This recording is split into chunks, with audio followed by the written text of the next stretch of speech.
नमस्कार मंडळींनो, कसे आहात सगळे? मजेत ना? मजेतच असलं पाहिजे. चला तर मग आज आपण एक तोंडी लावण्याचा पदार्थ बनवणार आहोत. आज बनवणार आहोत आपण मेथीची चटणी. अर्थात मेथीची भाजी बनवली जाते, पण मेथीच्या काडक्यांचं तुम्ही काय बनवता हो? मेथोनी बनवतात, बरोबर आहे. पण त्याची चटणी कधी बनवली आहे का? नसेल बनवली तर चला आपण ट्राय करून बघूया कशी वाटते ही चटणी. आमच्याकडे तर आम्ही बनवतो, आम्हाला खूप आवडते. तुम्हाला आवडते का? बघा रेसिपी. चला तर मग मी इथे थोडेसे तेल घेतलेले आहे पॅनमध्ये, जास्त नाही. आणि त्यात आता आपल्याला ह्या मेथीच्या काड्या आपण धुवून चिरून स्वच्छ केलेल्या आहेत. अगदी थोड्या घ्यायच्या आहे, कारण त्या ऑलरेडी कडवटपणा असतो ना त्याच्यामुळे त्या अगदी कमी प्रमाणात घ्यायच्या आहेत. नंतर 2-4 हिरव्या मिरच्या, जसं तिखट तुम्हाला हवं तसं. लसूण मात्र भरपूर घालायचा आहे. आता आपण पहिल्यांदा तेलात मिरच्या आणि लसूण घालून घेणार आहोत फ्रायसाठी. अगदी नावाला फ्राय करायचं आहे आपल्याला. आणि अर्थातच पालेभाजी आपण फ्राय करतोय, काडक्या वगैरे, तर आपण लाकडी स्पॅट्युलाचा उपयोग करणार आहोत त्याच्यात. हे बघा अशा रीतीने.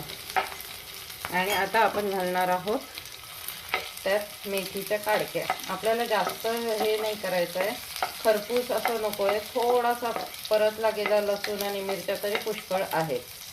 आता या मेथीच्या काडक्या घालायच्या आहेत. त्या शिजवायच्या नाही आहेत आपल्याला, त्या वरच्यावर फक्त फ्राय करून घ्यायच्या आहेत. हे बघा अशा रीतीने, की जेणेकरून त्याचा कडवटपणा जरा कमी होईल असं. आता त्याच्यात आपण घालणार आहोत चवीपुरतं मीठ, कारण की आपली चटणी हिरवीगार राहिली पाहिजे ना, त्याच्यासाठी आपण ते फ्राय करतानाच त्यात मीठ घालणार आहोत. झालं आपलं फ्राय करून, अगदी 1 ते 2-3 सेकंद. मिरची तिखट असल्यामुळे थोडासा ठसका होणारच. आता हे मिश्रण आपण थोडंसं थंड होऊ देऊया आणि मग चटणीची पुढची प्रोसिजर करूया. हे बघा मेथीच्या काडक्या आपल्या छानपैकी फ्राय झालेल्या आहेत. याच्यात आपण लसूण हिरव्या मिरच्या घातलेल्या आहेत. आता आपण याच्यात घालणार आहोत शेंगदाणे, साधारणतः इतके. म्हणजे मेथीचं जर अर्धे वाटी जर काडक्या असतील तर साधारणतः त्याच्या अर्ध्या शेंगदाणे घालायचे आहे, अर्धा वाटी. आणि आता आपण घालणार आहोत त्याच्यात अर्थातच धने जिरे पूड 1 स्पून.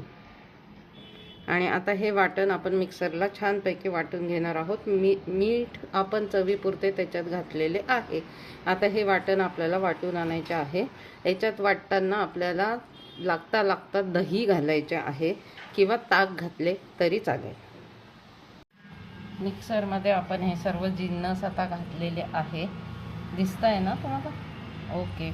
आता त्याच्यात आपण 1 ते 2 टेबलस्पून मस्त आंबट दही घालणार आहोत. मलईचं असलं तरी चालेल, नसलं तरी चालेल. आपल्याला जितकी पातळ चटणी हवी आहे ना, त्या प्रमाणात आपण ते दही किंवा ताक घालायचे आहे. आणि आता मस्तपैकी मिक्सरला बारीक करून घ्यायचे आहे. आता ह्या बाउलमध्ये मी थोडेसे साखर घेतलेली आहे. आणि अर्थातच आपली वाटलेली चटणी छानपैकी याच्यात काढायची आहे. हे बघा एकदम झणझणीत आणि टेस्टी. कोणी म्हणणार पण नाही की ही मेथीच्या काडक्यांची चटणी आहे. पोळी, भाकरी, ब्रेड कशासोबत पण तुम्ही नक्कीच ती आवडीने खाऊ शकतात.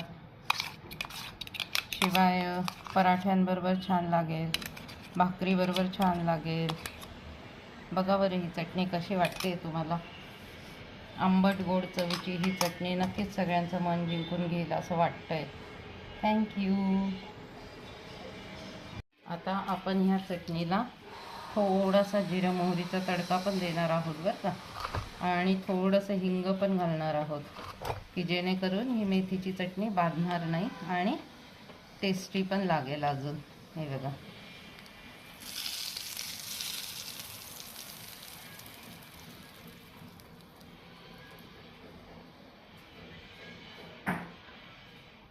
अशी चटणी जर तुम्हाला आवडली असल्यास नक्कीच शिल्पाज मॅजिकल फूड सिक्रेटला लाईक आणि सबस्क्राईब करा. थँक्यू.